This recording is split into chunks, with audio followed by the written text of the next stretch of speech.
Peter, Chris. I'm so happy to be here with you. I would like to ask you, I've read that it's kind of unusual for Disney Animation Studios to make a sequel unless the story that you guys have to tell is really important. What is so important with this story? Well, I think it was, taking our characters a little bit further, and trying to find out, they're 20-somethings, is trying to find out what is next for them in the world. What is the world, what does it hold for them out there, what's the path they're going to take, and what can they give the world?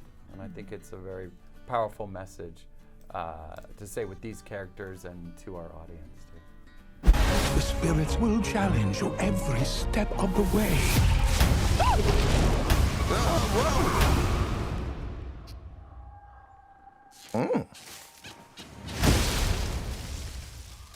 That's normal. I've seen a video where when you guys traveled to Scandinavia before shooting this movie.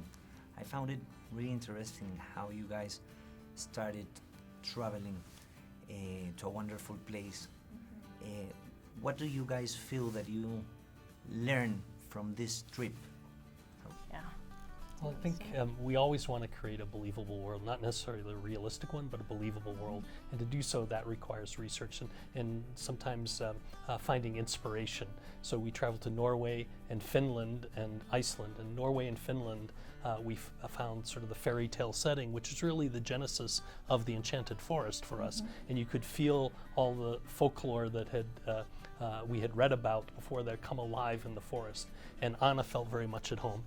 When we went to Iceland, very different country, very exciting, but felt more mythic, felt very dangerous, very different color palette, more black and white feeling, and suddenly Elsa felt really at home there. And so the idea of we had a fairy tale character in Anna and a mythic character in Elsa, I think really was inspirational in the development of this journey.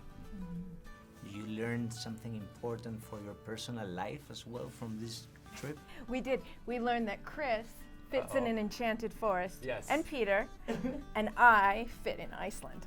That's what we found, which is a shock because I'm afraid of everything in the world. But Iceland spoke to me in a way. I felt at home with nature in charge, and they felt very cozy in the forest. But Norway and Finland wanted to kick you Yeah, out. they kept. Yeah, I Ripped would your rip pants my pants, and tripped fall and fell. like my head. Yeah. So we like to joke that we have that they're more Anna and I'm more Elsa. It's not true, but I like to. I'll take it. I'll take it. I've seen a couple of the scenes talking about the nature. I feel that nature also plays a really important role in the movie. I kind of feel that it's also like a new character. I don't know if I'm explaining myself correctly. What is the role that nature plays in the movie? Can you tell us a bit about that? Well, it's interesting in that we sort of looked at Elsa. I mean, she is a human character, but there is a nature aspect to her too, with the power that she has of ice and snow. And so then we embrace that, and these new characters we have, these spirits of nature, air, fire, water, earth. Where are we? How did you get in the forest? The mist parted for us. Impossible. Where did you learn magic? It's something that Elsa connects with. And it's very, we found that fascinating as we developed the story. And they're great characters. They're new. They're a combination of a character and effects together. It's like giving, how do you give character to the wind? Right. How do you give a personality to the wind? And that was a challenge, but something that I think is very satisfying. And I think nature, just like we once said, Elsa's powerful and beautiful and dangerous, and nature is beautiful and dangerous. It's not good or evil, and it's those different emotions.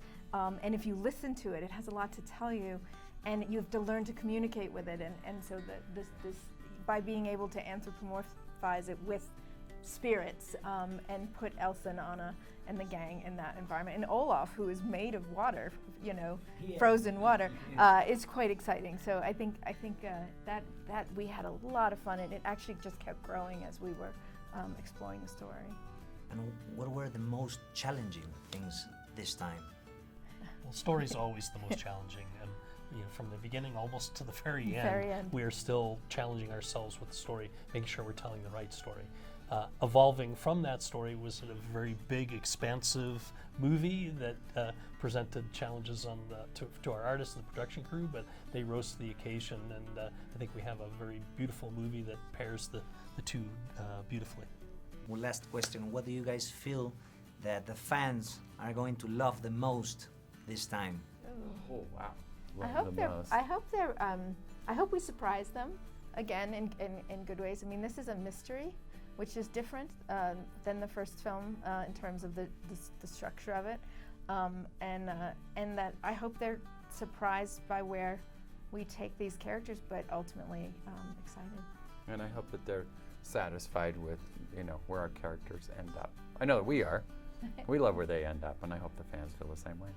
I think it's something that they won't expect, but they'll learn to love that. Well, thank you so much. Visit Peru sometime. Okay, You will yeah. enjoy. Okay, great. How do you guys cope with the ever-increasing complexity of thought that comes with maturity? Oh, no, don't shoot that. You don't know what I've stepped in.